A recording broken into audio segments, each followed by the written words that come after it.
Today we're going to be looking at Othello, Shakespeare's Othello, and prior to starting with Othello, we're going to maybe have a very slight small review of the age that Shakespeare wrote in.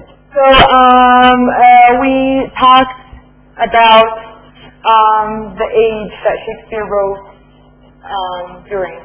So what is that age? What is it called? Renaissance. So the age is called Renaissance. And what is the Renaissance in terms of a historical period? In terms of a historical period, it covers from the 1500s to the 1700s, right? And so we agreed that when we say 1500 means the 16th century, and then when we say 1700s, we mean the 18th century. Makes sense in during the early 18th century. So the Renaissance also, so what does it literally mean? It means rebirth. And the rebirth of what? So it's not only basically an era, a name of an era. There's something that happens during that era and a specific characteristics that define this era. So basically the Renaissance is a movement too. And so Renaissance means literally rebirth, but then it's a rebirth of what? So it's actually a cultural, historical, and educational movement that started in Italy in the 14th century, and its purpose is to revive, or the revival of the culture, literatures, and education of the ancient Greeks and Romans. And so now Shakespeare writes in actually the early 1600s, and so that's part of this era, part of the Renaissance, and so we agreed that Shakespeare, what is he? Who is he actually? He's a writer and an actor, you say? Yes, he is actually a writer of plays. That means he's a playwright, right? And also he did write poetry, so he is a poet. But now today we're concerned with Shakespeare, the playwright. And so we said that Shakespeare wrote in basically the genre of drama, right? So drama means plays in this case here. And he wrote different types of plays. What types did he write? He wrote comedies, he wrote tragedies, he wrote history plays. And today we are concerned with a tragedy. And so now we're concerned with one specific tragedy he wrote. And was performed actually. The tragedy is called Othello. Now people can just say Othello, or there was a longer title for the play, which is Othello, the Moor of Venice, a tragedy. Or it can the title originally came in a different kind of arrangement, where it's the tragedy of Othello, the Moor of Venice. And this actually is the title that was used for actually the 1623 printed version of the play. So let's look at this title and this arrangement, or the arrangement that you have in your book, and tell me what information do you get about the play from the title itself. And let's just kind of move smoothly and slowly with the title. Look at it. So what's the title? First, what piece of information do you get out of the title? It starts with the word Othello, and you said it looks like a name. And why do you think it looks like a name?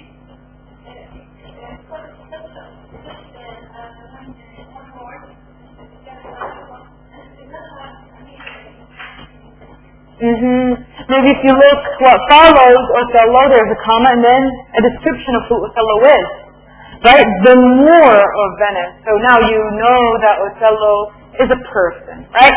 Okay, and what kind of person is he? What does the title indicate? The main character. And so the description indicates that something about him.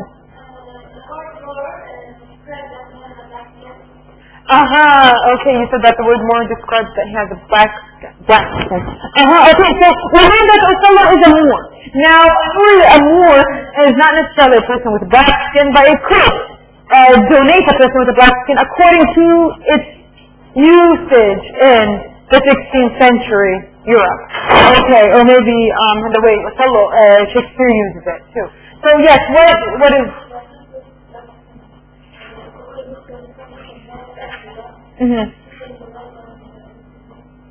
Yeah, Morocco. Okay, yes. So you say that any person who comes originally from North Africa, specifically Morocco or Algeria, can be termed a Moor. So basically, now let's think of it in this context. A Moor actually is a person. Now, yeah, what you said is true. A Moor actually is a term that enters Europe almost in the 6th century, with the entrance of Muslims from Morocco, Muslim Arabs from Morocco to Spain. And so these people who come into Europe via Spain from Morocco are termed and called Moor in reference to Morocco. However, later on in Europe, this term starts referring to almost anybody who is of maybe Arab or African descent. There's a mix kind of like what race is the Moor really. And you'll notice that in the study. And then the word actually in 16th century Europe starts being used for like any actor who is dark. Black and Moor would become the term. So, like this title kind of tells something to the audience prior to entering and attending for the performance, that actually this Othello, who's the main character because his name is in the title, or maybe he might not be the main character, but it kind of makes sense he would be, is a Moor. And so you have to know that actually now these audience are expecting then somebody who is of he's not English, obviously, right? He's not Venetian, since we're talking about a specific study. He is actually a Moor of Venice. So basically he's not a Venetian, he's an outsider. And he's a Moor. Now the word Moor, as I said, also in society during that time period, during the 16th century, was considered kind of like a racial slur. It was used derogatorily. And it's a derogatory term. It's kind of reflects a lower, a person of like, not just like an outsider or an other, but rather it kind of attaches negative. It has negative connotations to it. But then, in the title, what do you expect actually? That this Moor is a tragic hero, right? So, how could maybe a Moor be actually a tragic hero? And as we know, that tragic hero has a specific characteristic to him, and that is in Shakespearean tragedies. We discussed it last time. Exactly.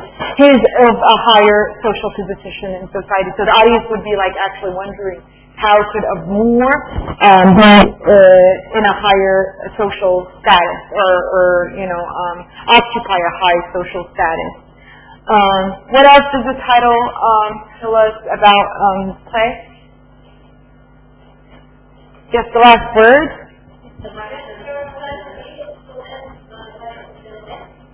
It's a tragedy. That's how it's defined. It will end with the death of the protagonist. Thank you very much. And then the setting that's mentioned is, or there's a place mentioned, but let's say at least. Venice. Venice is the place, right? And then, so you learn that is the setting. The setting is not England. And since you read already the play, let's go further and beyond what the title describes. There's another setting in the play, and that is Cyprus. Thank you very much. Okay.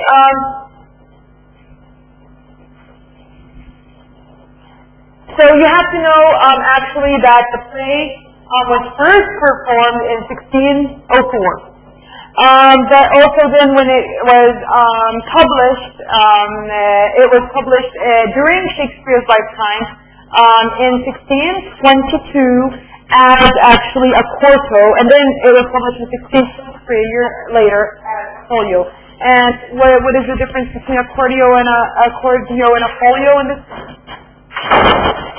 this case? Actually, it had to do with the paper it was printed on. A quarto would be basically a published version where the page. What? Exactly, where the page was folded twice, where you have print on 4 sides. Whereas a quarto would be, yes, where the page is folded once, and so the print would be on 2 sides. Okay? And so since we're talking about tragedy, now I think you've grasped the full concept of what a tragedy is, a Shakespearean tragedy specifically is, from last class and from what we've discussed already. So yes, a tragedy ends with the definite, the imminent death of the tragic hero. And then our book actually calls Othello domestic tragedy. And do you know, or can you just, or what is the justification for it being a domestic tragedy? Because it's concerned with marriage, love, you said family. Yes, because do you know the difference between the public sphere and the private sphere? Yes? So the public sphere would be concerned with public issues and public life. They would take place outside the household. And they're concerned with like maybe state issues, if we're talking about like politics, talking about government, talking about even war. That would be something concerning the public sphere. And then the private sphere would be the kind of issues related to the household. And so our play actually there is the issue of war, and there is kind of a battlefield in our play. However, it is not the core theme of the play, right? Our theme, or the theme of the play, basically is concerned with, as you said, marriage and family, maybe life or love. So these are domestic issues, okay? They're private matters. So the tragic hero, let's just review what we've done last time about the tragic hero. The Shakespearean tragic hero has specific characteristics. And what are some of the main characteristics we discussed last time? So a tragic hero in a Shakespearean play would be a person. First, is it a male or a female? A male. In Shakespearean tragedies, it's necessarily a male. And so as you said here, he is a person in a higher status in society, or occupies a high status in society. And also,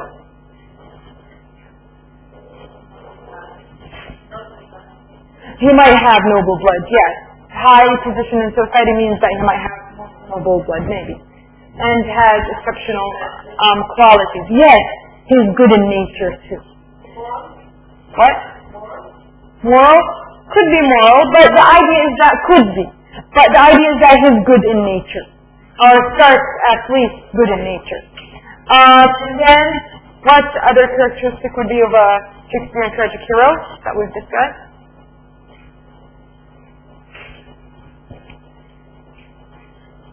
He actually has an internal weakness that gets exposed due to maybe internal or external conflict. Okay, so that internal weakness is called, what I was called last time? A tragic flaw. Thank you very much. Yes.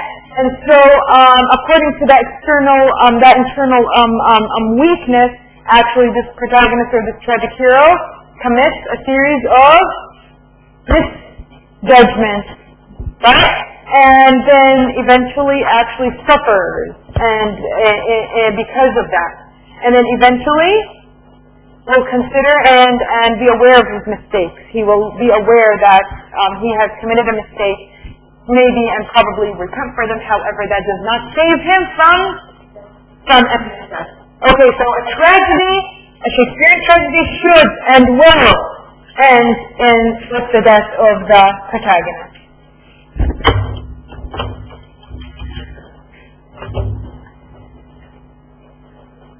Okay, so now remember what we've talked about in terms of the Moor. And so now you consider now how would Shakespeare's audience how would their perception be for the Moor, and also what were your personal expectations actually prior to reading Othello about what this Moor is and what character would he have?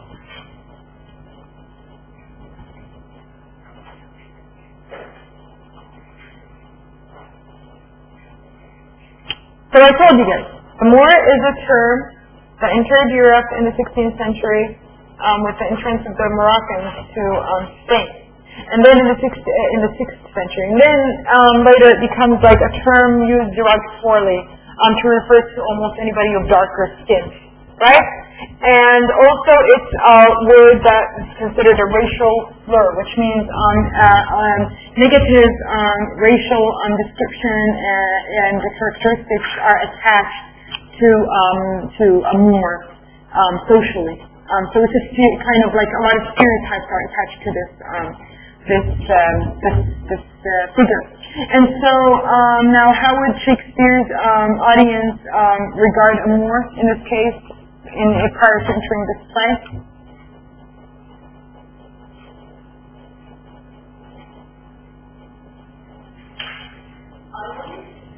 Irony? What do you mean by that? No, I said how would they have reacted to the fact that the Moor is a tragic hero? Actually, it brings about their curiosity, and it intrigues them to come and want to attend and see what kind of Moor is in this play. Since in their minds they have a negative idea about a Moor, and a Moor is looked down upon, and in their mind they're assuming that a Moor who is of another race that is actually inferior to their race. That's how they viewed the Moor, actually. They're intrigued as to how a Moor could be a tragic hero, which means could be a person of either noble upbringing or noble or part of the upper social status. Right? So it's kind of like it intrigues them to see why this Moor actually is a person of upper social status or occupies a high social status in society, and they want to see what kind of Moor this is, right?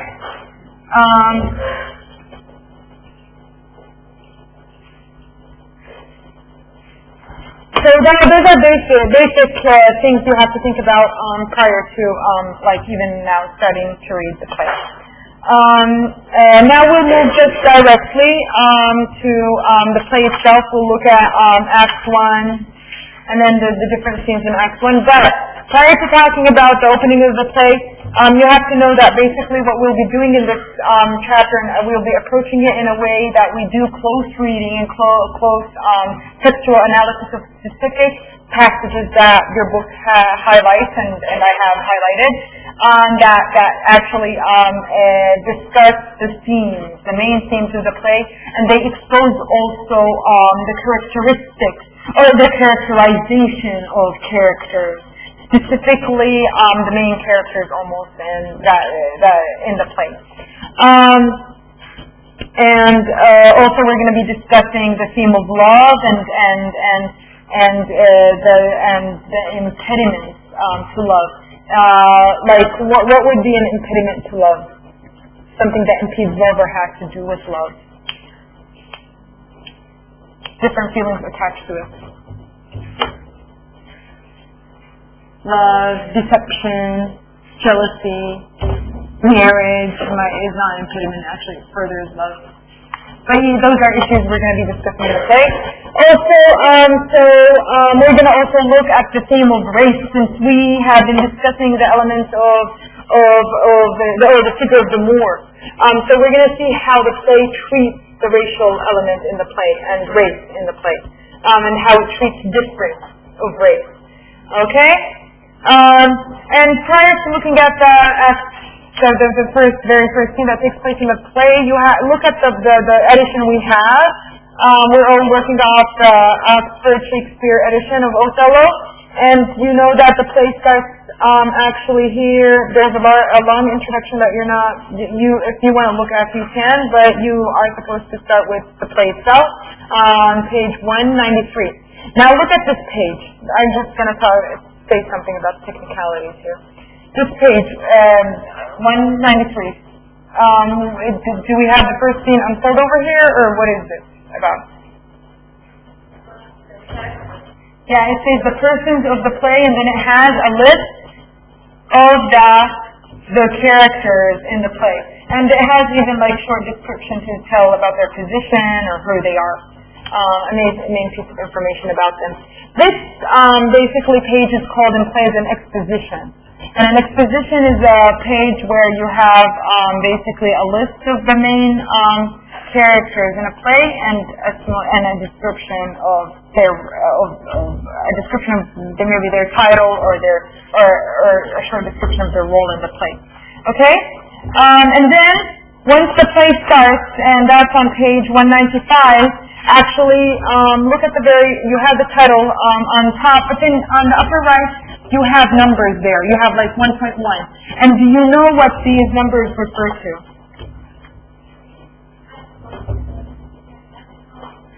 You said Act 1 in the first scene. Okay, thank you very much, since you start.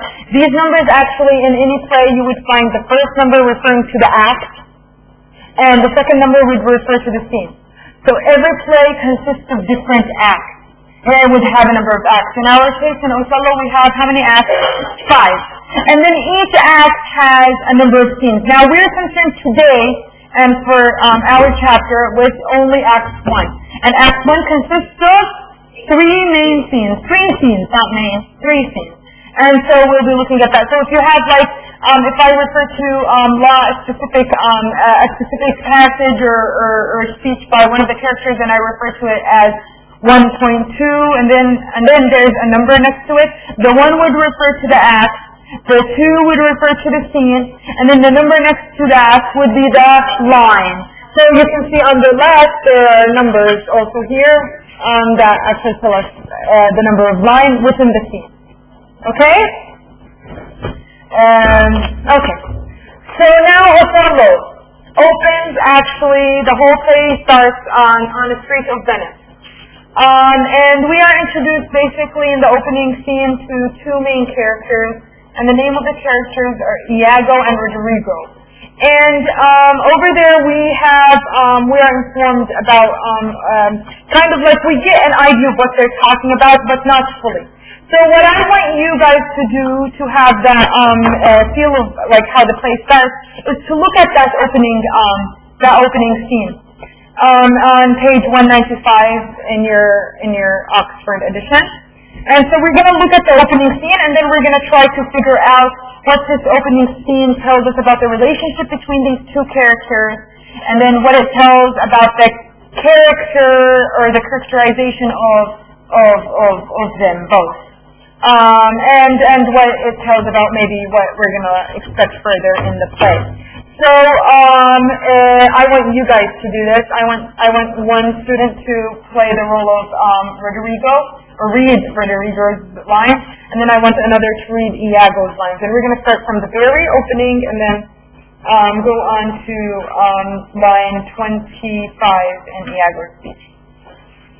So who wants to do that? Who wants to do Roderigo? Who wants to play Roderigo's role? I need somebody to volunteer.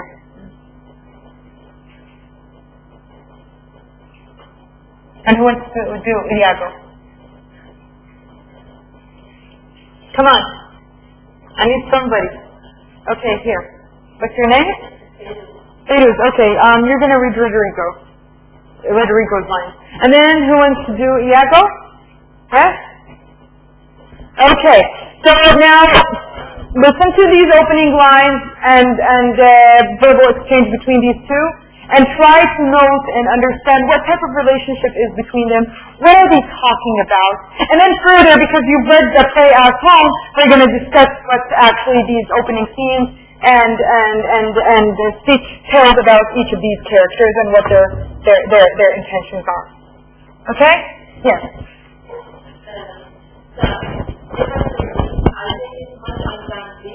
That dog, Lago, who has had my parents, is the things were done. Didn't know of this. But you will not hear me.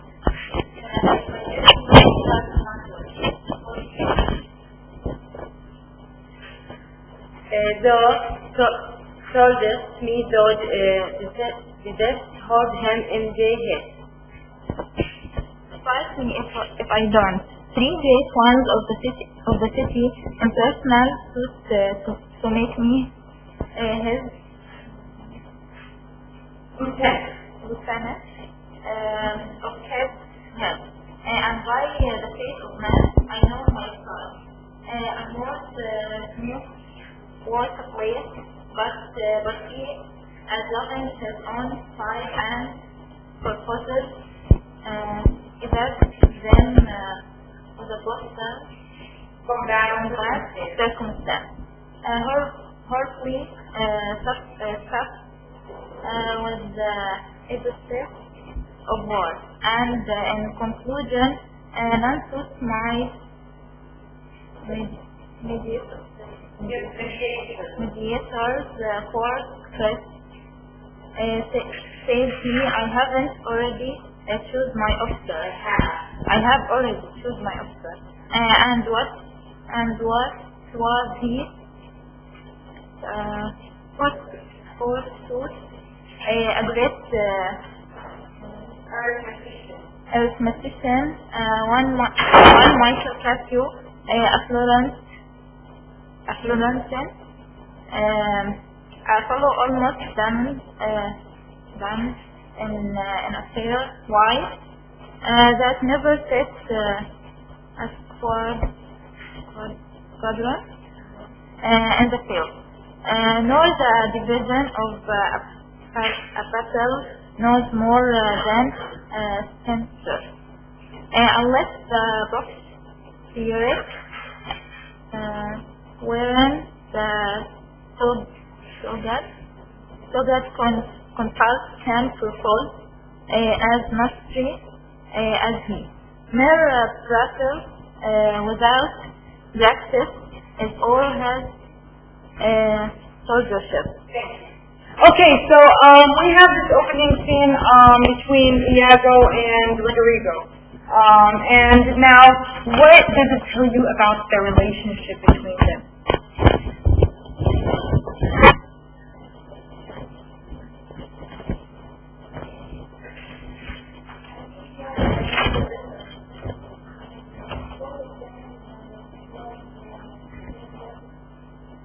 Both of them love what? The same girl. Did you get that? We actually don't have a girl even mentioned kind of in this scene. Not this one, actually. There's several things mentioned in the scene, but there's no girl brought up until this moment. No mention of a girl. However, there's a him mentioned. They're talking about somebody, and it's and we know that actually, basically, this him is actually in a position of being despised by the characters. These two characters, or at least one of them. Who is he? Iago. He despises this him. But we're going to learn who this him is. Because like this, it's referred to the person they're speaking about like as him several times in this opening scene, and we just understand eventually, like at least what position does this him occupy, right? And what is that?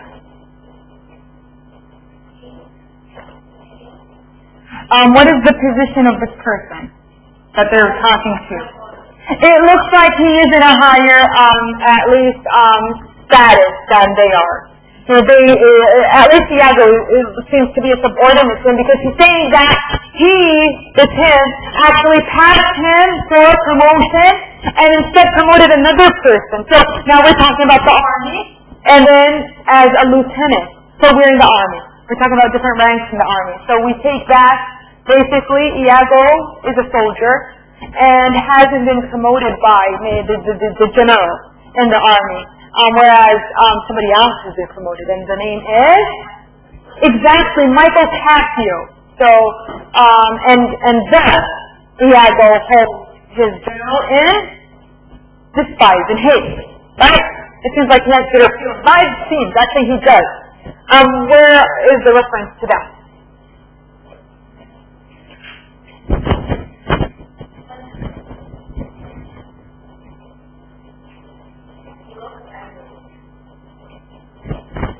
He looks angry. Yeah, there is specific things he says. When he says that he's angry, yes, because he says basically that the general promoted Michael Cassio, a Florentine, right? He's not a Venetian, just like Iago. Iago's a Venetian, and so Michael Cassio is a Florentine. He was promoted. Florentine is in reference to a person from Florence. Okay? And he was promoted, even though he refers to him, Iago refers to this man as a great arithmetician, but not a good soldier on the battlefield. Right? So that's the distinction he's making. He's angry because he says that actually this person is not a good soldier. He's just a person who's maybe good at talking about the art of war. And philosophizing about war, but not good on the battlefield. And then Iago further in that speech says and talks about his feats on the battlefield. And so he feels like what? He's been betrayed by the general of his army because he wasn't promoted. He's jealous of Michael Cassio, who doesn't know anything about war in terms of like actually being on the battlefield, but gets promoted. And him who deserves to be promoted is not.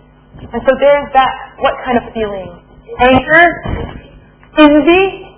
Yes? Jealousy? Hate?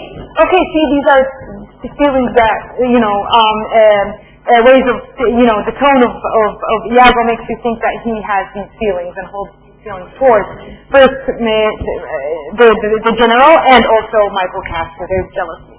What does this opening scene also tell us about the relationship? Now we understand kind of like Iago and his relationship to his general and to Michael Cassio. What does it tell about his relationship to Roderigo?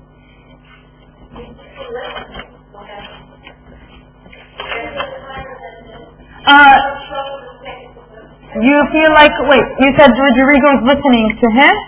So you feel like Roderigo respects Iago or something like that? Is that what you mean?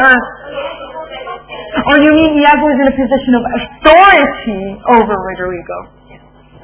Where do you get that? From which word?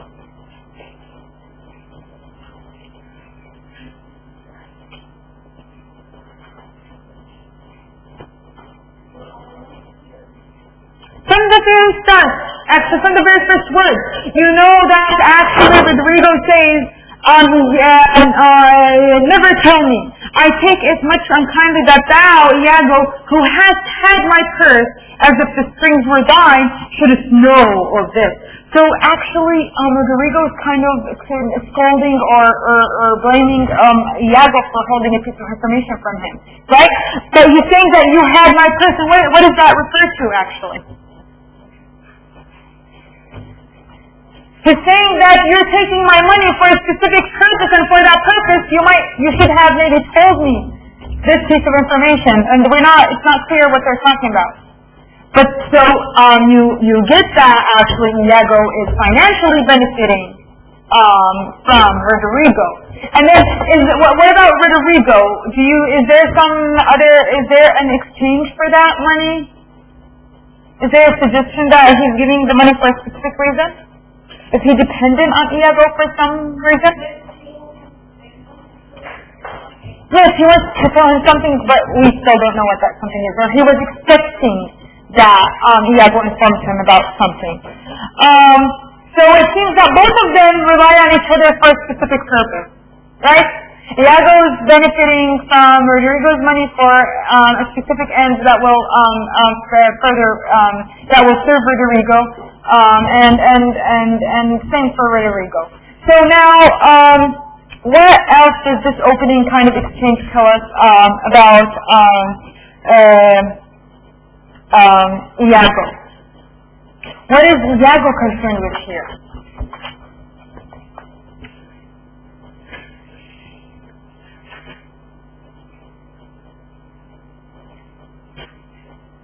What is Iago concerned with?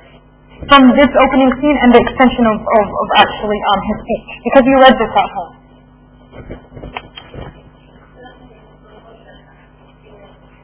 Yes, he's concerned with being promoted or not. He's concerned actually and consumed actually by his feelings of jealousy and hate towards the general who passed him for promotion once. And then also and so okay. Now we're talking about his attitude towards his superior in the army, his general. We don't get a name of the general, and then we know that this issue that Rodrigo wants to know about has to do with the general. So how does Iago actually describe the general, other than one he maybe he hates him because he passed him for a promotion? Two, what else? Now, you would assume that the general usually is going to be respected by his inferior in rank, because we're talking Iago, the soldier. However, does Iago respect his general? No. And he calls him actually specific names. He says his worship. And so what is that? Is his tone respectful when he says his worship, past me for promotion, kind of, something like that? Actually, he's being sarcastic. He's mocking his general when he's using worship. And actually, this is a pun on words, whereas Iago uses the word worship instead of worship.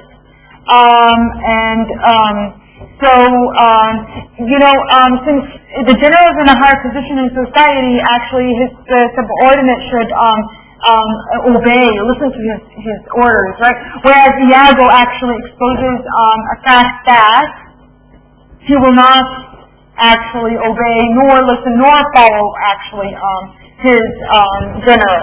And he makes fun of him. He uses this pun on words, where he replaces worship with worship to make fun of his general, who appoints him as only a soldier in the army, doesn't promote him.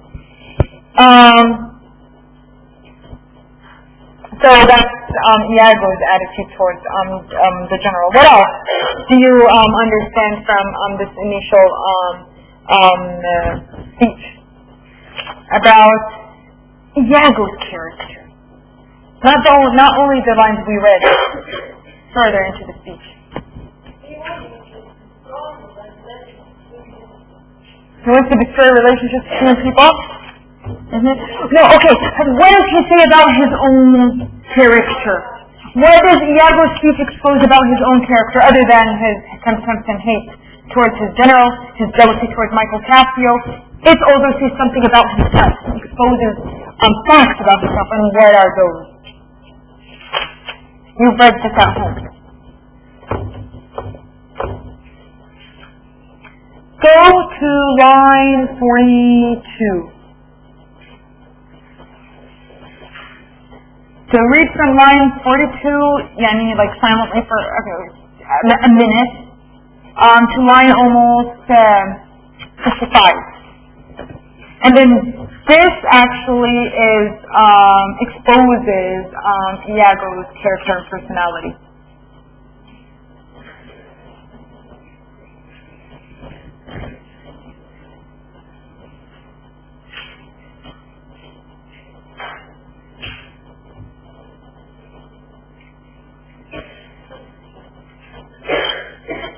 When you read it, do you feel like Iago is what he seems, and how does he describe himself?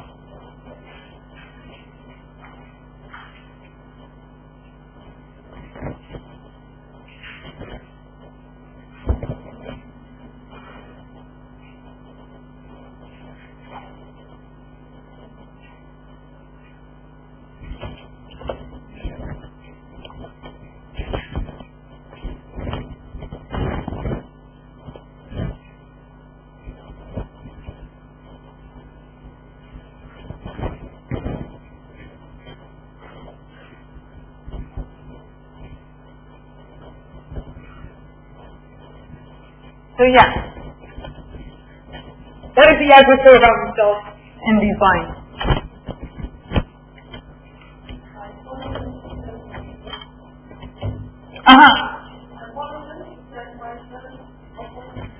Yes. What does that expose about Iago's character?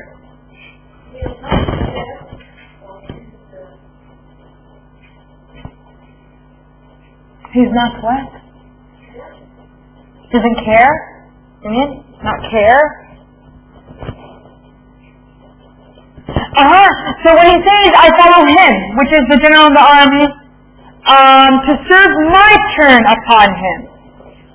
We can't all be masters, nor all masters cannot be truly followed. And then there's a very important sentence over here where he says,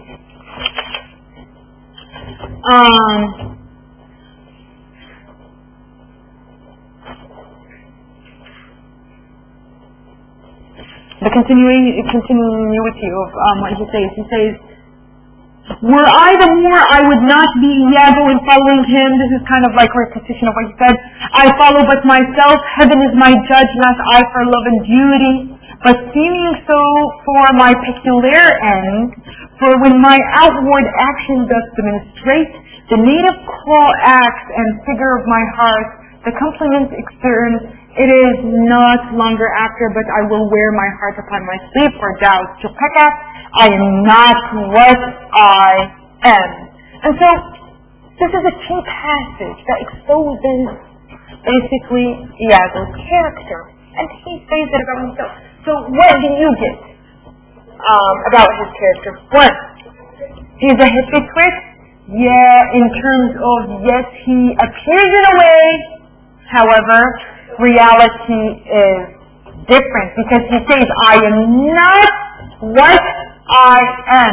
So yes, there's a hypocrisy over there where he acts in a way, however, he has hidden intentions. And those are actually devious intentions that he has towards his general, right?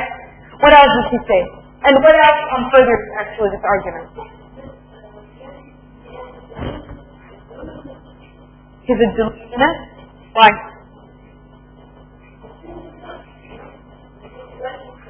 It's that he holds a double character, not delusionist, like bipolar, or has two personalities. He's aware of that. He's not bipolar, actually. He's acting consciously. Actually, yeah. Where he wants to appear in a way, and then he has hidden, devious.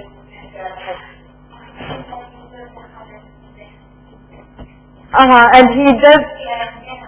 Yeah, and that's why he has those feelings, because he thinks that he deserves to be a lieutenant and to be promoted. However, he wasn't, and that's why. Not all masters, masters should be followed. So what is he saying about himself? That he will not obey or follow his own master, right? That he's exposing that fact about himself. So this actually is a very important theme in the play. Appearance versus reality. How the character actually acts before acts, and then what his hidden intentions are. Okay? And so now we already learned that Iago is what? Is a manipulator, is a hypocrite, acts in a way, but has hidden intentions.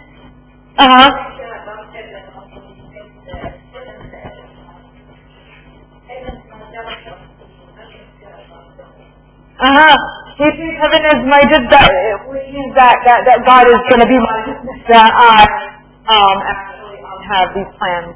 Yeah.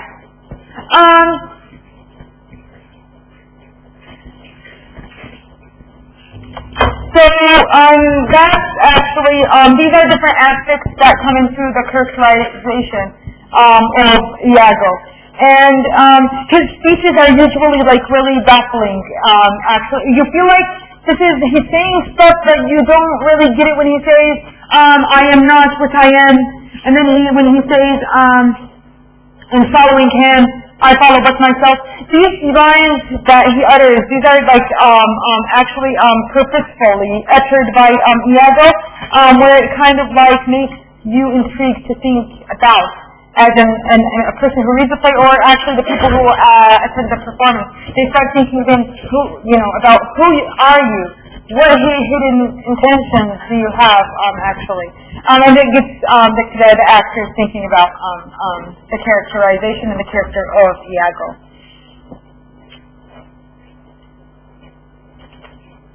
And do you feel, is he good-natured? Does he have a good nature? Is he well-natured? You feel like he's devious. There's something evil about him. There's something sinister about him, especially that he has hidden intentions towards his master. It doesn't look like, are they justified? Okay, to be passed for promotion. Is it a justification to actually want to hurt your master, have sinister intentions towards him? For him, at the moment, he's proposing it as a valid reason to hold contempt towards his general. Okay, let's just move forward now but this is very important to establish because actually Iago plot, his whole plot has to do with actually this double character he carries out, or he has in the play.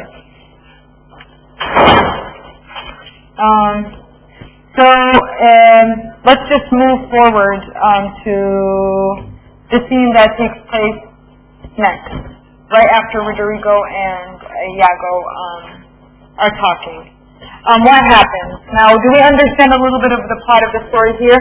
Iago and Rodrigo, after they are talking about this, and then we don't know what the purpose is behind Iago taking money from Rodrigo, but then the purpose is exposed, kind of, when actually Iago and Rodrigo start talking about Othello getting married, or at least we don't know it's Othello, but the general getting married to this girl who eloped to marry him.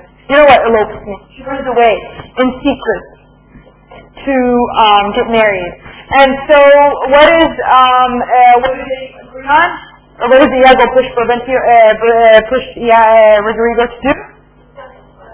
He actually pushes Rodrigo to go and inform the father about his daughter working with Othello, or with the general. Now, okay, doesn't it tell you anything about did you get why Rodrigo is in this to start with?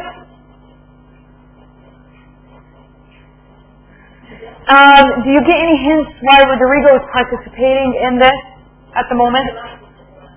Yes, there is a hint with that where Rodrigo says that basically he had affection or held affection towards Simona, and Simona ends up running away with Othello. And we get these names actually right after the entrance of Brabantio, which is Simona's father into the scene, right? So now Iago convinces Rodrigo to call upon Brabantio and inform him about his daughter eloping with the general, with the Moor. He doesn't even say the general. So see how they perceive the general at the moment, because it's important to look then how the general perceives himself once he enters and we start hearing his voice. So what happens? Brabantio is awakened from his sleep. Rodrigo calls upon him, and what does he say?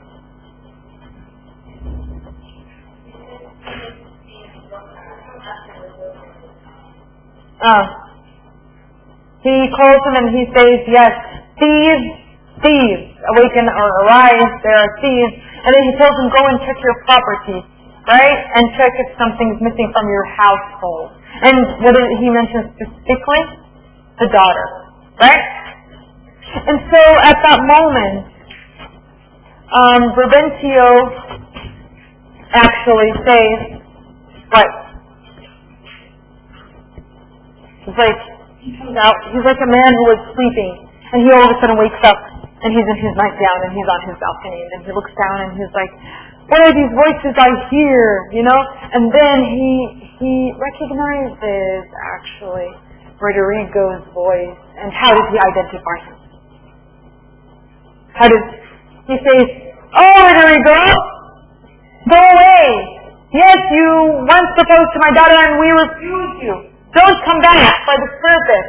So that's exactly where we know that actually Rodrigo proposed to Simona, who actually refused his proposal. But then Rodrigo says, I'm here for another purpose.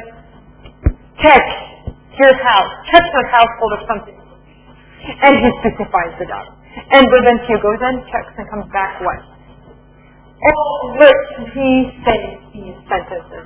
Once he discovers that his daughter is not there, he says, oh heaven, how she got out! Oh, treason of the blood! Father, trust not your daughter's mind by what you see them as. So that's actually in Acts 1, scene 1, line 160 and 170. So what does this actually, this is like what Brabantio says. So what does it say about Brabantio and his actually feelings about his daughter and Simona, and what does it actually say about his general attitude towards daughters and maybe even women generally? Is it reflective of his attitude towards women, or his attitude towards daughters?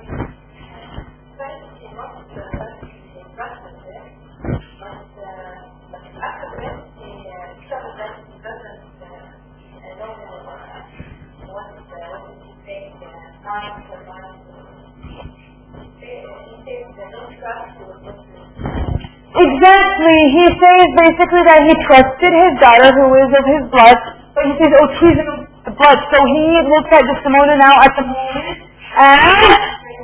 as a girl who betrayed him. She betrayed her father. She is treacherous in this case. She deceived her father. Right? And then he makes, it's almost like a universal statement addressing all fathers, where he says, don't ever trust your daughters. They might act in a way over in front of you, and then they have actually hidden intention. And he makes it like a general statement about daughters, and that reflects actually his general attitude towards daughters and even in this case women, that they should not be twisted, right? They should not be twisted. And now further into his speech, he says several things about his daughter specifically. And so he says, yes, that she betrays him, she's deceptive and treacherous, and then he says that she should not be trusted just like any other woman. And also, how does he view his daughter in the that speech he has? You've read this at home.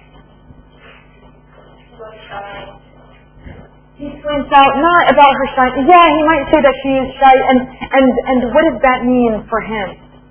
He actually sees his daughter first when Brabantio calls upon him, not Brabantio, Rodrigo, calls upon him. He tells him check your property. So doesn't that tell about like maybe how daughters are considered to fathers? They're considered as property, as if they are an object owned by fathers, right?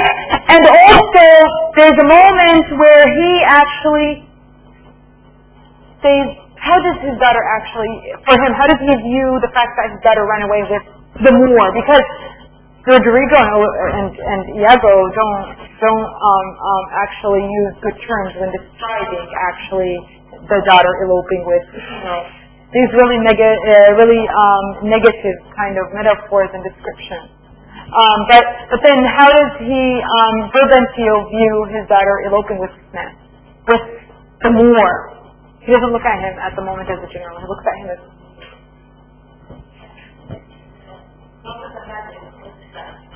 exactly. He does say that this Moor actually attracted my daughter and managed to win her through charming her, using magic and witchcraft to basically win her heart. And in this case, he does not see his daughter as in a full agent who can actually make a decision, but rather she is operating under the influence of magic, under the influence of his charm. So, see, he doesn't see his daughter as a full responsible being who can make a responsible decision. Right? Yeah, just like he thinks that she's a piece of property that he owns. And then eventually, just like he thinks that daughters are deceptive and fathers should not trust their daughters. Okay? Now in this tutorial, usually what I'm doing is that I'm just picking key passages to make you understand the scene, a major scene in the play, and understand the characterization of characters. But I'm assuming, and you should have actually read all the play, and that's why we're pointing out to passages that actually I don't have on the board, or it's not that are not there in your chapter, but you know that support the views we're talking about, and furthers our discussion. Okay, so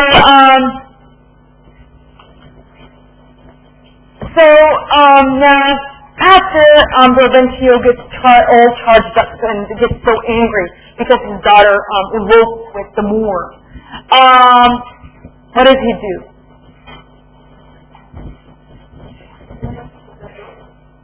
He goes to the Duke? No, prior to the Duke, actually, he goes actually to confront Othello, right? He calls upon his bride, he calls upon the guards, and he tells them all, gather the torches and your swords and all your whatever weapons you can have, and let's go and take our revenge maybe, and retrieve his daughter from Othello. And so he leaves. Now at this moment, since we were talking about appearance versus reality, Iago, what does he do?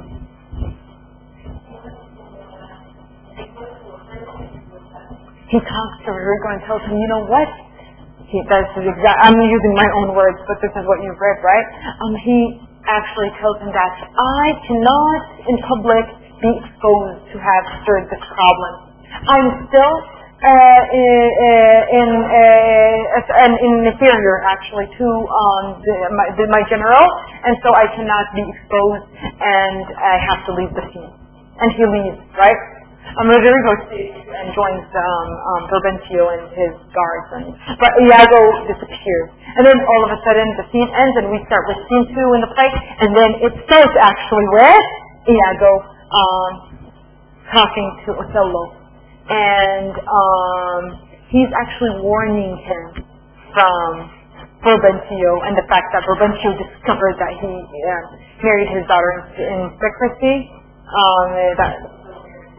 and that he's going to come to revenge, and also he's going to ruin his reputation in society, right? And so what is, now that's Othello's interest, what does Othello say in response? And what is it reflects of his, of how he views himself?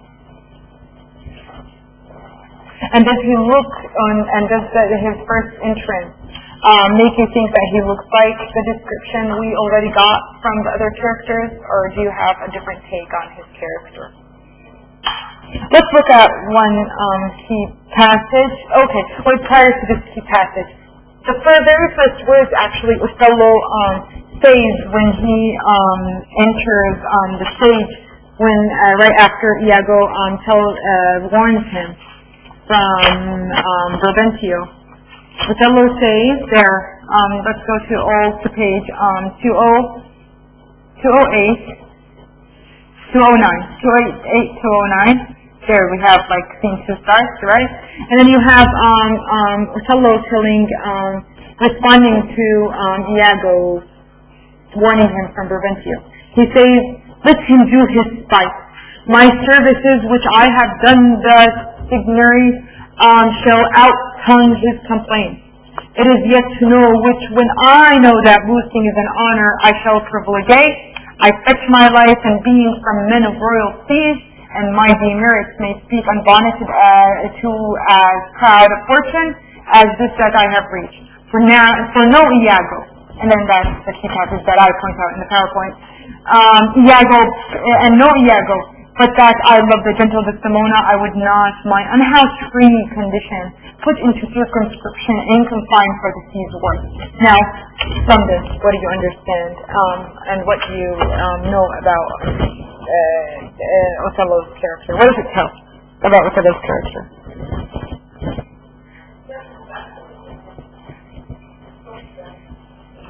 His entrance is it seems like he's very confident when he says that let him, say whatever he says. My services will outturn his complaints. And so this says that the fellow has confidence. He's a very confident person. He's confident that he has served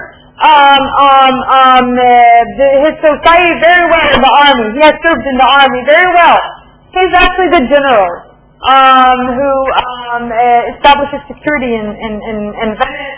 And so he knows that this service actually makes him very confident that he has a powerful position in society, and whatever Brabantio says will not actually tarnish his reputation. He's confident. What else?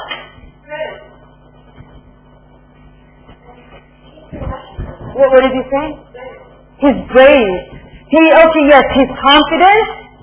He's brave to say these words and challenge actually the fact that nothing can ruin his reputation because of his service.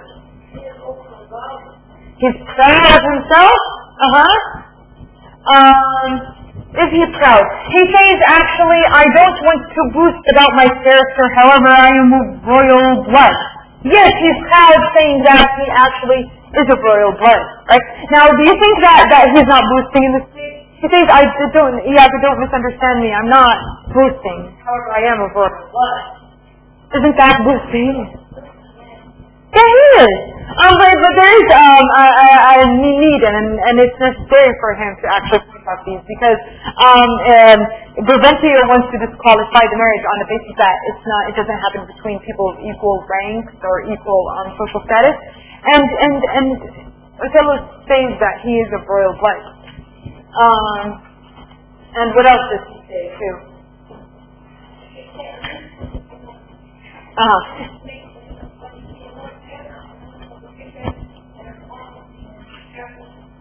Yes.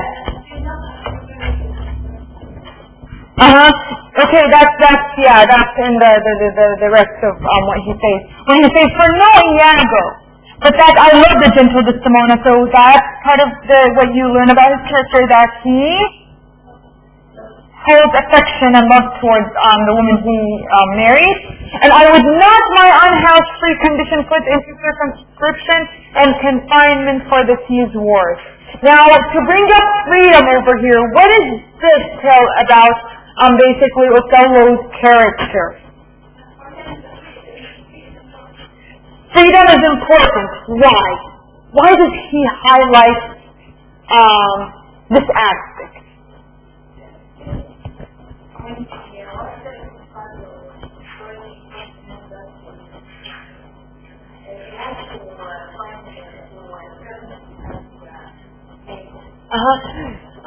So you say that when he was narrating his history and talking about his history, he's an ex-slave. Yes, because he's highlighting the idea that he's free. Actually, yes, this actually bringing up this aspect makes him very conscious of his otherness, very conscious of his outsider position and status in the society. Because to have the element of freedom highlighted in his head, means that it's something that he earned and worked for. And so he wouldn't jeopardize it. He wouldn't jeopardize losing it for anything, however he does, for one purpose, one thing, which is love. So he sees that he's ready to kind of like let go a little bit of that freedom he has gained for the sake of love and for someone's sake.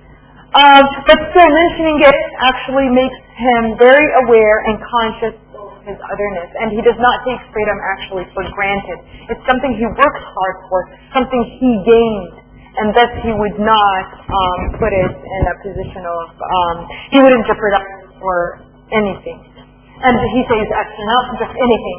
He wouldn't, for the sea's war, means like you know that the seas usually hold hidden treasures. So whatever treasures are hidden in the sea, which are like a lot, he would not let away or jeopardize that freedom and his free condition. And also look at the metaphor he uses when describing his free condition. He says, I would not my unhoused freedom condition. And so the word unhoused here, what does it refer to? What is the impact of having it here when talking about freedom?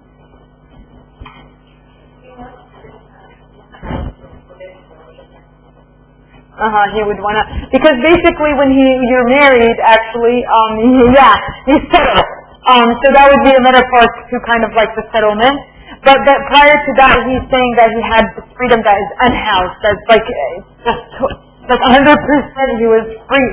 And then marriage confined a little bit of that freedom. So it still highlights actually the fact that he's aware totally basically of his condition, his condition as maybe a person who didn't have freedom before. And that's an othering element in his character. Okay. And so that now, in terms of plot, we get to a point where Othello actually is confident of himself, we said, and he has a very strong way of expressing himself. He's brave too, one of you guys mentioned, right? And so now, reflecting on that element of bravery, now what happens in the scene right after that? A group of people come for Othello, or is it Brabantio and his guards?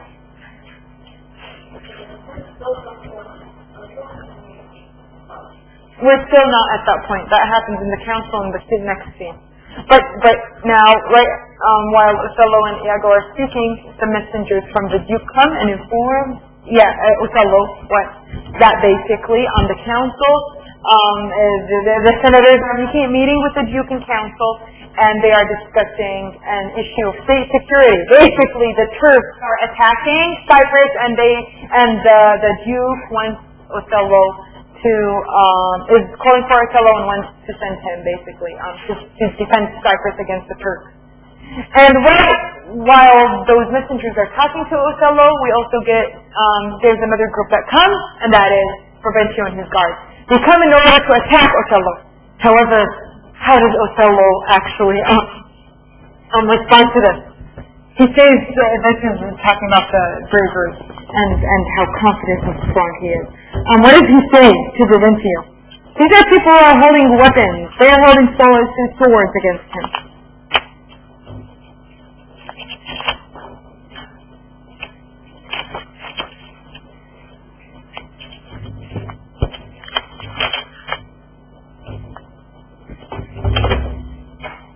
You've read this, right? Let's see what line.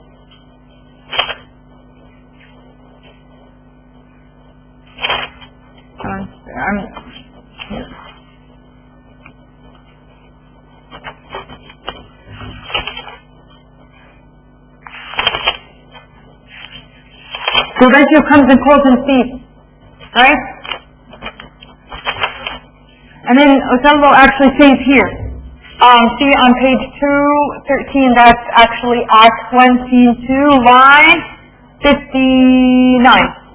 So Othello says, keep up your bright swords, for the Jew will wrest them. Good Signor, you shall more command with years than with your weapons, addressing Brabantio. Now, what does this also further tell about the way about Othello's character? He's brave, and not only brave, he's confident, strong. He actually tells Brabantio he faces weapons with strong words. He tells him, "You will not use your swords against me. Your swords will rust they will rust with the dew of dawn before you even use your sword against me." And then that's where Brabantio starts attacking him telling him that he bewitched his daughter, and that he charmed his daughter, and that he managed to maybe even to abduct her. He abducted her. And so basically they decide to carry the whole conflict to the Duke. Since the Duke anyways orders that Othello goes to council, and also the messenger mentions to Brabantio, who happens to be a senator, right? That he actually is sent after to join the Duke in council. So they all decide to go and settle the issue in council, right? And just note also there's several lines where Othello actually says that his titles, other than his service, and his titles will actually redeem him. They will actually save him and save his reputation. So Brabantio has no power to ruin his reputation, at least.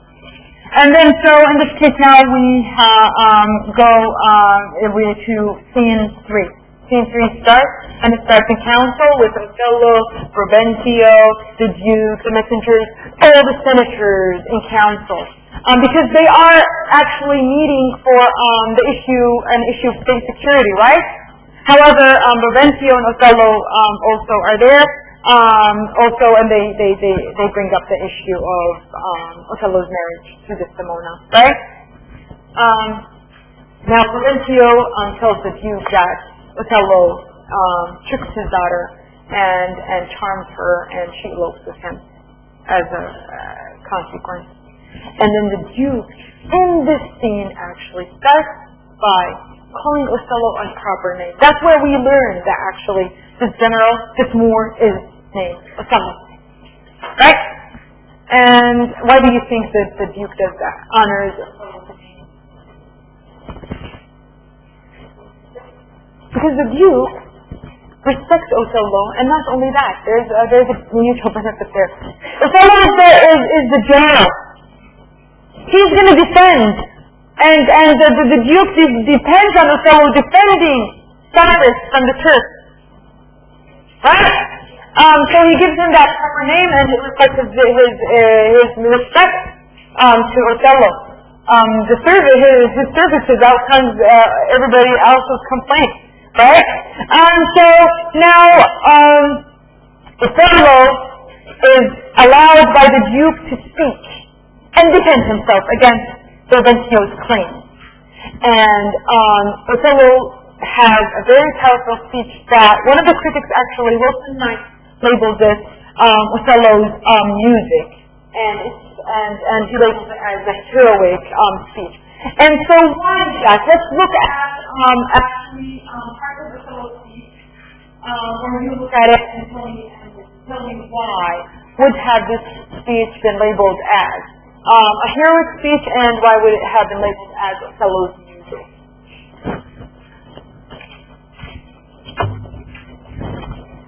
Let's see, maybe.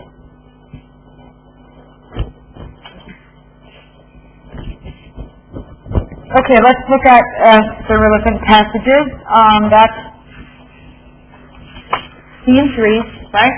Act 1, scene 3. So it will be here on page 237.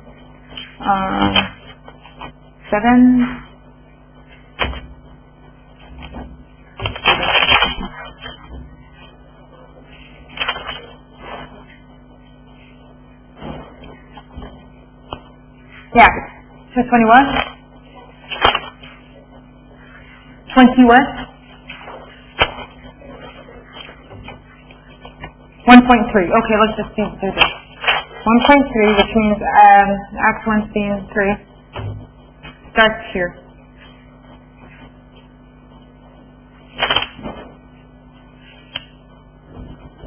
Okay, so let's just look for Othello's speech, where he defends himself.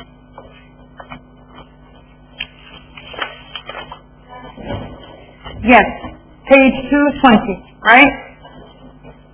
220, lines almost from 78, right? Let's just, you know what, let me have one of you guys read it, and then from there, let's look at the speech and look at how, why would it be called actually Othello's music. Who wants to read? Yes.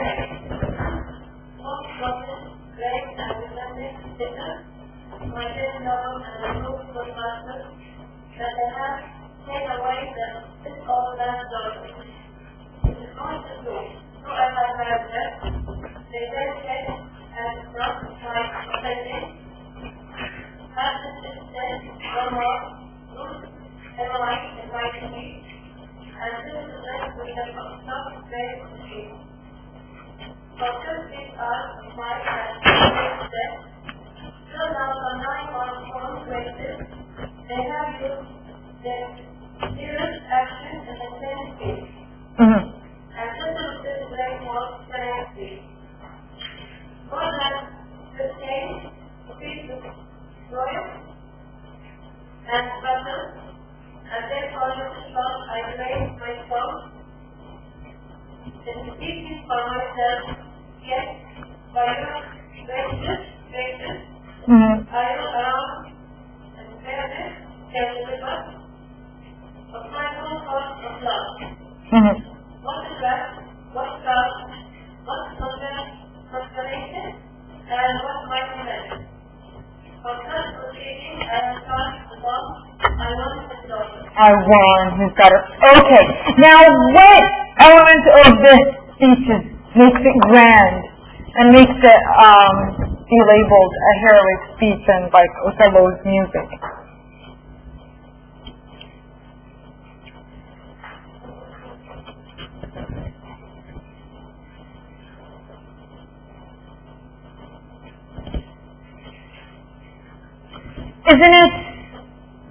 Doesn't it reflect his confidence and his utmost respect that he wants to win from the Duke? Look at his rhetorical devices in convincing the Duke that he is respectful and knows what he's doing. He starts with the speech and then he's saying, "Read am I in my speech, and little blessed with the soft phrases of peace. For since these arms of mine have 7 years picked, till now some 9 moons wasted, they have used their dearest action in that tented field." So he's kind of, yes. He's actually confident that he knows how to speak, and he is actually adding that disclaimer actually to highlight his strong ability to defend himself, and it reflects how articulate he is, how confident he is in defending himself, and how articulate he is before the Duke and the council. Right? What else?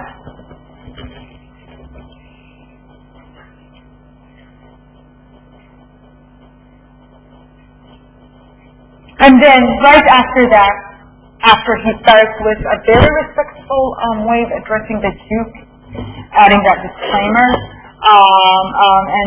and making his outermost respect, he starts defending himself and how he got into marrying eventually Desdemona, and he defends himself against Brabantio's claims, right? And there, what does he say? He refers to his own past, right? And he says, to start with, how actually he gets into contact with Desdemona. How does that happen?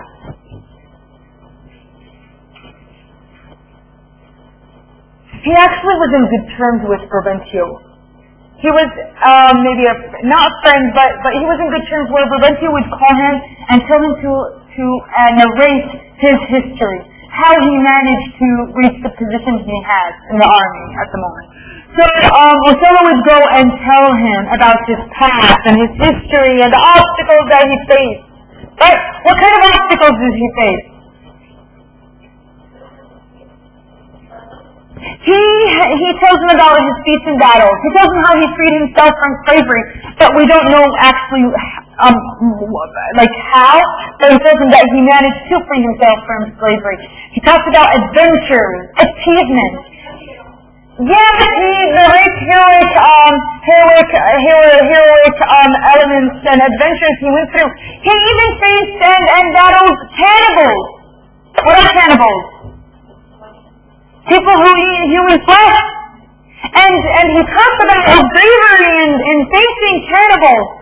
And he says that those stories, his discourse, is actually what's won Desdemona's heart, because Desdemona would be, taking care of maybe the house, and she would hear the stories, and these stories would attract her.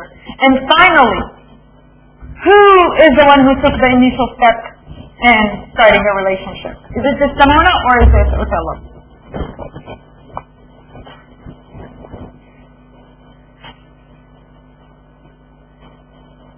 He says, I just bewitched this girl? No! He says that she loved my discourse. She got attracted to my stories, my adventures, my bravery. And then she actually calls him, and these are my words, and she tells him kind of like, if you had a friend that went through all of these adventures, I would fall in love with. And so he gets it that she loves him. And what could a man do in this case? He just exchanged his affection, his love. So it's just mutual affection. And the relationship took off from there. Okay? And so, and then to actually further his claims of the fact that he did not bewitch this girl, Desdemona, he actually tells the Duke, and this is the first time anybody proposes this. He asks the Duke to call upon her, Desdemona, to defend herself and speak about it for herself. Now, what does that tell about the way Othello perceives and views Desdemona, as opposed to the way her daughter, her father perceives? What does it tell? One, Othello is the first one to bring up about the fact that she had the right to speak. One. Two. What else?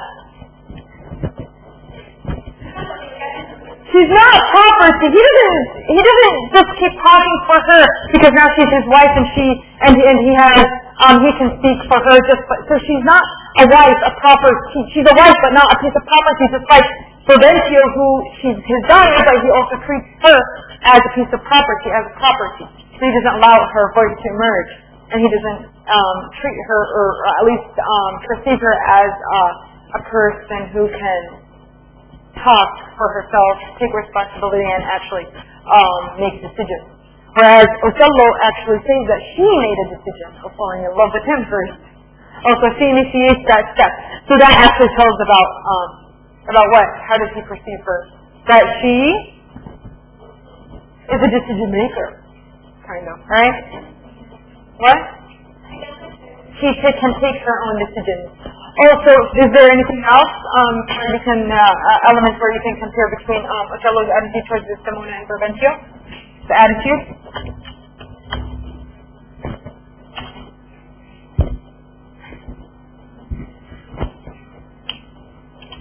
Okay, that's generally the difference in attitude towards Desdemona. And now Desdemona enters, and now tell me. Once Desdemona enters, she's called upon, because Othello asks that she gets called upon and they hear her tell her side of the story.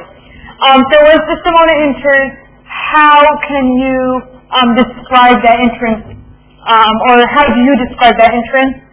And tell me how does she perceive her own character through the speech she makes? You've read this already, right?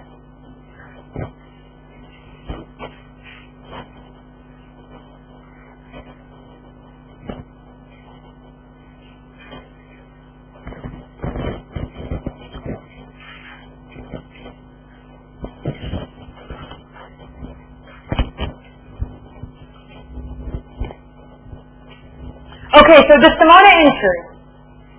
I don't want to think that you didn't read. You're supposed to have read all of the play, actually.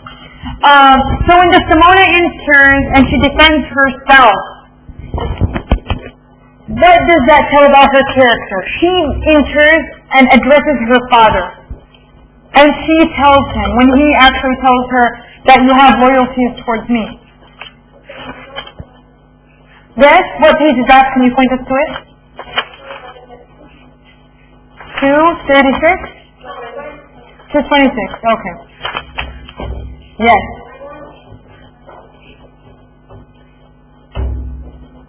My noble father, okay, that's like line 180 from there. 180 to 185. Read it and tell me what you think about Desdemona over here, and how her entrance is, and what does it reflect about her character.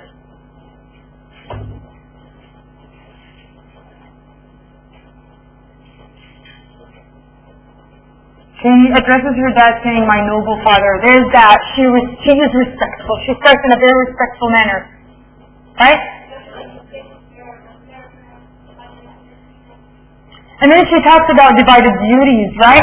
She says that I have a duty towards you because you brought me up, you raised me, you educated me.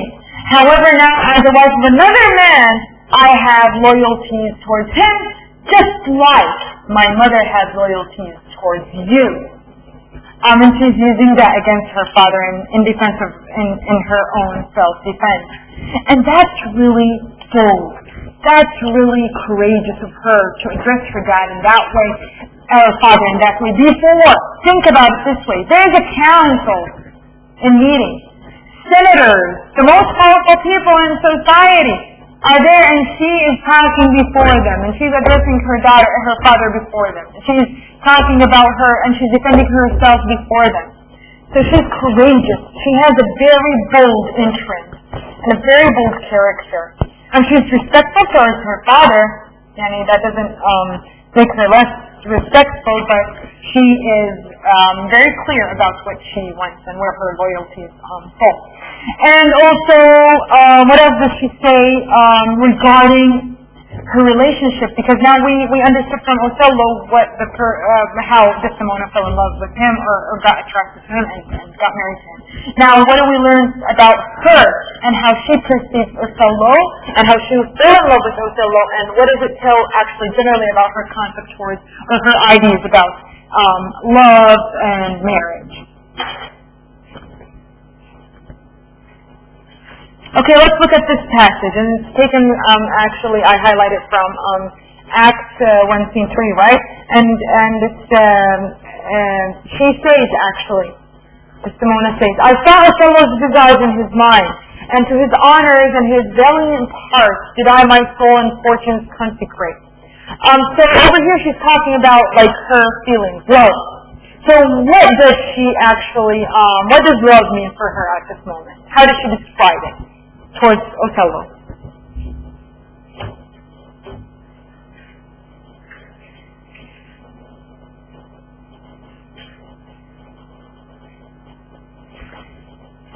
She fell in love with Othello basically because of his. And she says that that I saw Othello's visage in his mind. So she liked his mind, his intellect. She saw him as a smart person to fall in love with. But then she also talks about right? Okay, so there's mutual affection, mutual love. She got attracted to his intellect and mind. And then beyond actually this speech, she defends herself and she talks about her relationship to Othello.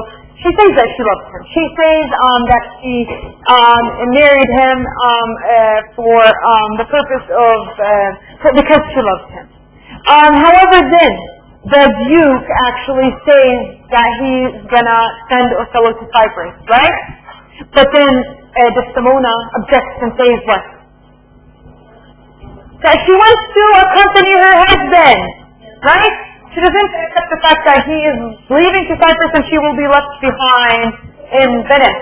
She's his wife, and she actually utters this very famous sentence where she says, "The life for why I love him are berifted me. Let me go with him."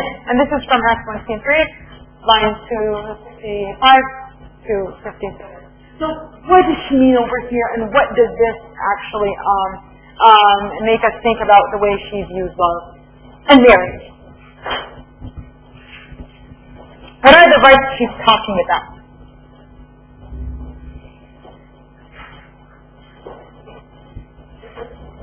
What are these rights she's talking about?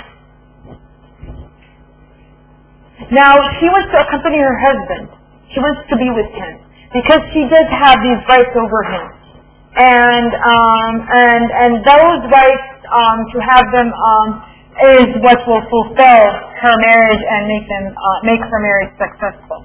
She's actually referring to the physical aspects in marriage, that the consummation of marriage. It should happen in order to have a successful marriage, and in order and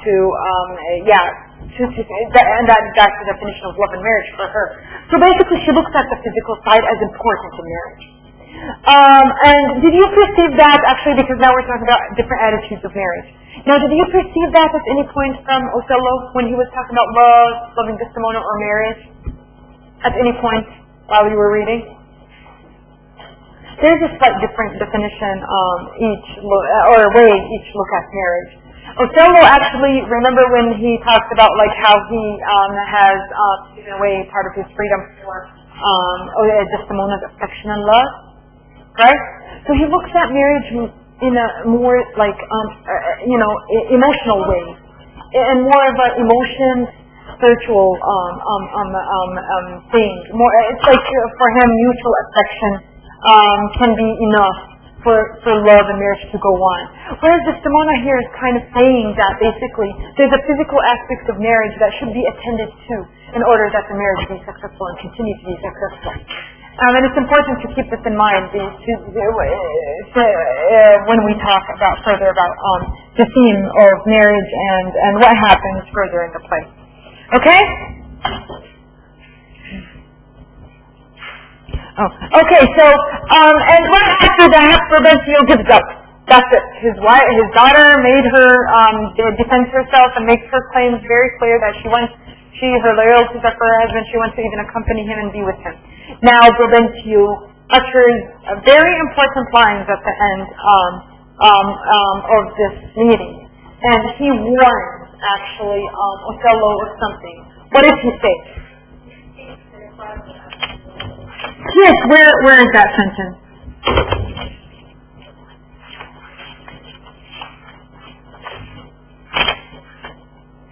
And that further tells about like Brabantio's attitude towards his daughter. To what? 233. Let's all turn to 233. Okay, and those are the final words uttered by Brabantio. He says, yes, can you read them out loud?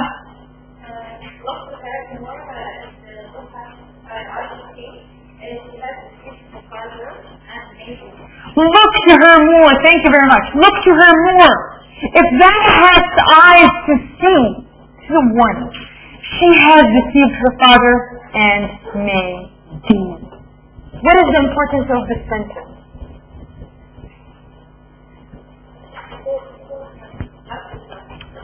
He actually is telling Othello not to trust Desdemona, for she has betrayed him, the father, before. So what will prevent her from betraying her husband? And so is that an innocent sentence over there uttered by her father? And what does it do in terms of the play and what's going to happen next? It kind of foreshadows actually what's going to happen next in the play. He's warning Othello from trusting his wife. And we actually know that basically the issue of trust and jealousy is going to arise as a tragic flaw in Othello's character and further. Okay, now in scene 3 there's something important that you have to also note, which is actually Iago's language. Now, right after the council is over and they decide to send, the Duke decides to send Othello and his wife to Cyprus, Othello to Cyprus to defend Cyprus against the Turks. Also, the Duke decides, yes, that Desdemona is convincing, so he's going to also allow her to follow up with her husband in Cyprus. So he's going to send her with, and then Othello entrusts actually Iago to transport his wife to Cyprus. He asks him to transport her and Emilia, who is actually Iago's wife, right? And then we are left with actually a final almost conversation between Iago and Roderigo, and then we're left with a very important speech Iago makes on his own. When Othello speaks, and keeping it, not Othello, Iago speaks to Roderigo at that point. And he speaks in a language that I would want you to look at and compare to when looking at Othello's music. How does Iago talk about love and perceive love in these final lines? We can't go through the lines. I'm assuming you've read this. You're just going to have to discuss that element. Iago speaks to Roderigo and tells him,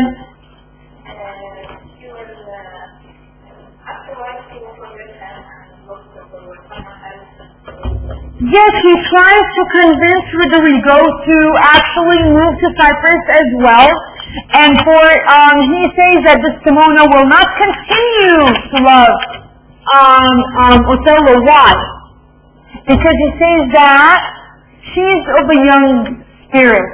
Once she's actually done and satisfied physically with her husband, her affection will no longer go on. And then she will be searching for somebody who would be more attractive to her, more of a younger spirit and younger nature. And that reflects actually the fact that Desdemona is younger in age than Othello. Othello's older, Desdemona is younger. And that's how he's actually convincing Rodrigo to follow them to Cyprus, right? And then notice the language over there is not really as articulate as Othello's languages when describing and talking about love. Yeah, Othello has a very strong discourse and rhetoric when he speaks, whereas Iago uses very like everyday kind of language and to address Rodrigo. But then what I want you to pay attention to actually before we end this tutorial is actually the final soliloquy uttered by Iago. And what is a soliloquy? If you can tell me. Yes, it's a dramatic device where actually one actor has on the stage alone. There's no presence of any other actors. And the purpose of it is to speak out his thoughts and minds out loud for the audience to hear, but not for any of the actors to hear or listen to. Okay? And so, what is the purpose of this final soliloquy that Iago utters after Rodrigo leaves? Yes, what's in the actor's mind, and what does this specific soliloquy achieve?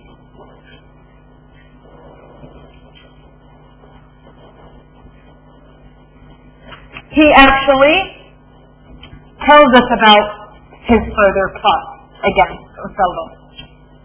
He's saying exactly what he wants to do. And he talks about how Othello is of an open nature, and Michael Cassio is of a smooth personality, and how Desdemona actually, he wants to plot against Othello in a way where he makes him believe that Desdemona is attracted to Michael Cassio because of his smooth, attractive nature. And that's how he will take revenge from Othello and from Michael Cassio as well. To turn Othello against him. And so it's important that we hear Iago's thoughts out loud, so because all of this foreshadows actually and tells us what's going to happen next in the play. Right? That's the function of the soliloquy. And what else do you want to tell me about the soliloquy?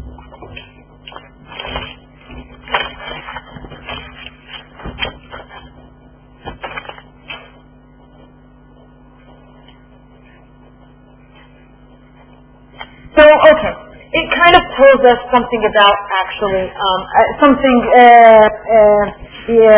further about Iago's character.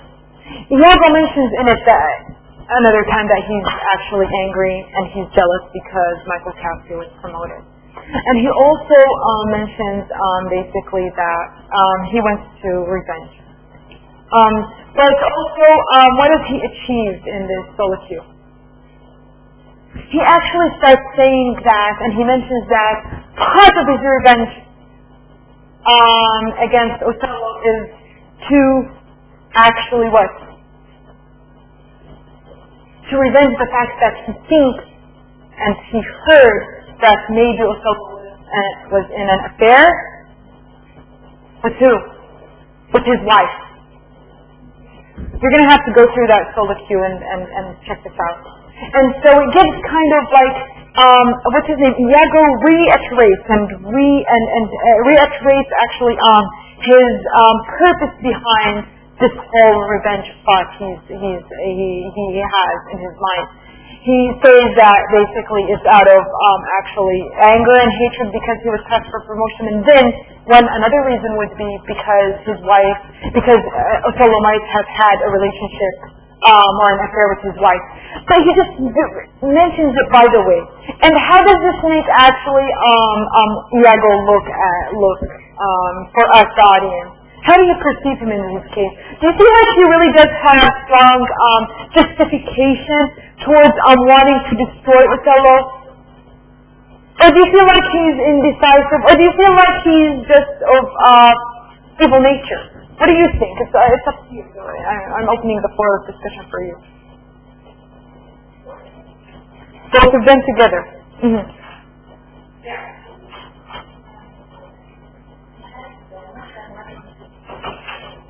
He has more than one motivation. Yeah, there are. See, he lists actually several. He talks about several. But actually, some critics believe that basically, maybe Iago listing his different motivations reflects the fact that none of these motivations are actually justifiable. They just a critic thinks actually, and there is no mention of the name of the critic, but one critic actually thinks that basically Othello plots this against Othello and wants to Iago, plots this whole devious plan against Othello because he is purely of evil nature. He just is evil, and he wants to destroy somebody who is superior to him, regardless of the reasons and justifications. So he mentions this justification, that, just to kind of justify for himself. But truly, it's all because he is basically evil in nature and devious, and he is destructive and wants to destroy a person who is in a superior position. Keep this thought, think about it, and then you're expected for next time. I already expect that you have read the whole Othello, but still now I expect that you further continue your reading, read the whole play, and then actually continue preparing chapter, and you prepare chapter 2 actually, just to look at the discussion there, look at the themes explored, and I'll see you next time. Chapter 2 is is from page, let's look at this. It's in your course calendar, but it's chapter 3, chapter 2, yes. 39 to 60. Okay, well, just continue reading Othello, and have a nice weekend.